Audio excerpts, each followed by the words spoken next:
wà níbi candle night fún Ọ̀túnba Dr. Christopher Adébáyọ̀ Àlàó Àkàlà. So àwọn èèyàn lẹ tí ń wò ní ọlọ́kọ̀ọ́dọ̀ tó ń kálukú ti àánú black yìí. So bẹ́ẹ̀ ṣe ń wò ẹ mọ̀ share rẹ̀ candle night fún Ọ̀túnba Dr. Christopher Adébáyọ̀ Àlàó Àkàlà.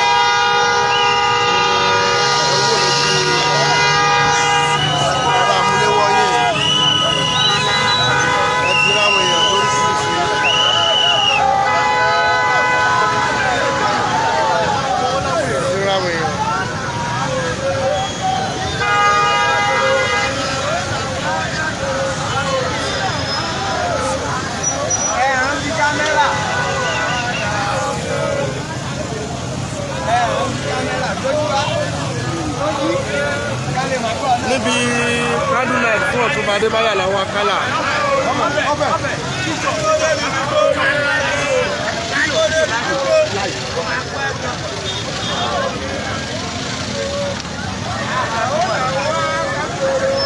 Àwọn ọ̀gá wa ní Parrot FM, àwọn lẹ̀ ń wò lójú ẹ̀rọ ọ̀múléwọ́ yín yẹn. ọ̀gá wa Tolú Kúsàgbà náà juwọ́ sí yín o, ṣé ẹ ti rí wọn. So àwọn èèyàn rèé lóríṣiríṣi. So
àwọn èrò rèé bí omi yìí, ṣe ti ń ráwọn èèyàn, so bẹ́ẹ̀ ṣe ń wò ó ẹ mọ̀ share rẹ̀ kí gbogbo àwọn èèyàn kí wọ́n mọ̀ wò ó. Candle night fún Ọ̀túnba Dr. Christopher Adébáyọ̀ Àlàó Àkàlà. Òun lẹ̀ ń wò yìí. Yes. Ẹ ti rí ẹrẹ́rò bí omi. Ẹ ṣe ń wò wá lọ́wọ́lọ́wọ́ ẹ máa share rẹ̀. Àwọn wòlíì àwọn ìránṣẹ́ Ọlọ́run ló ń juwọ́ sí yìí o.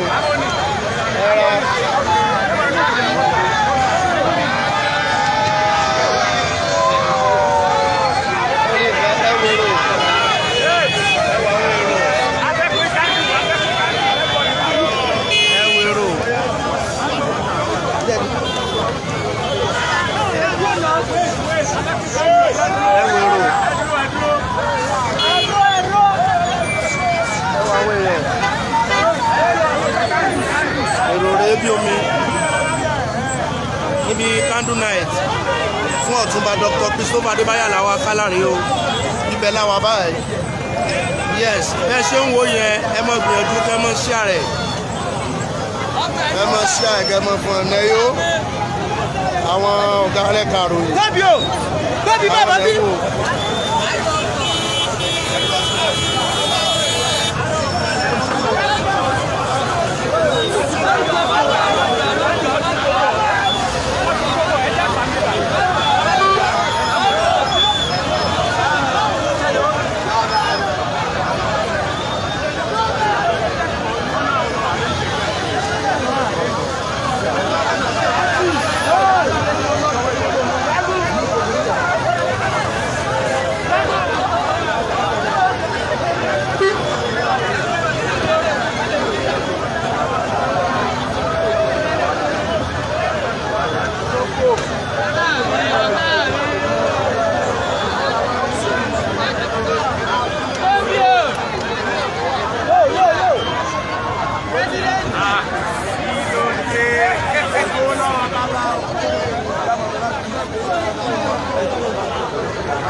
There's no way you can stop.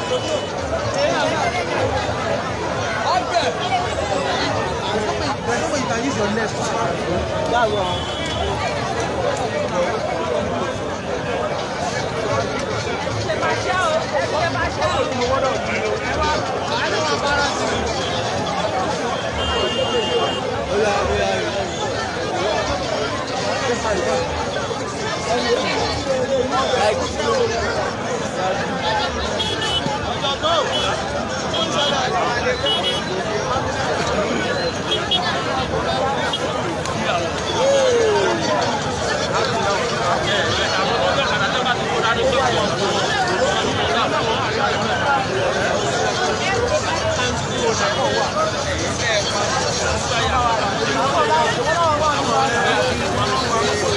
Ògbómọ̀ṣọ́ la wà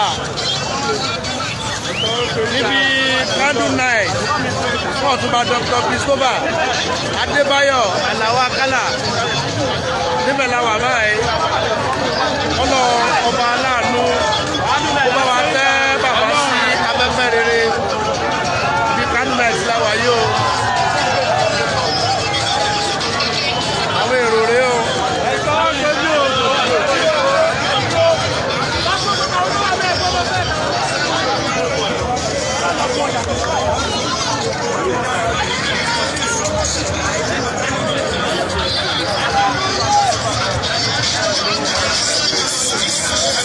Thank you.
Adébáyọ̀ làwọn akálà níbẹ̀ la wà báyìí níbi tá a wà lọ́wọ́lọ́wọ́ báyìí oríta Aromọlé junction níbẹ̀ la wà níbi yàtọ̀ bá tiẹ̀ níbẹ̀ la wà fáfà náà yìí lè má fẹ́ jẹ́ wa oríta Aromọlé junction níbẹ̀ la wà báyìí yes.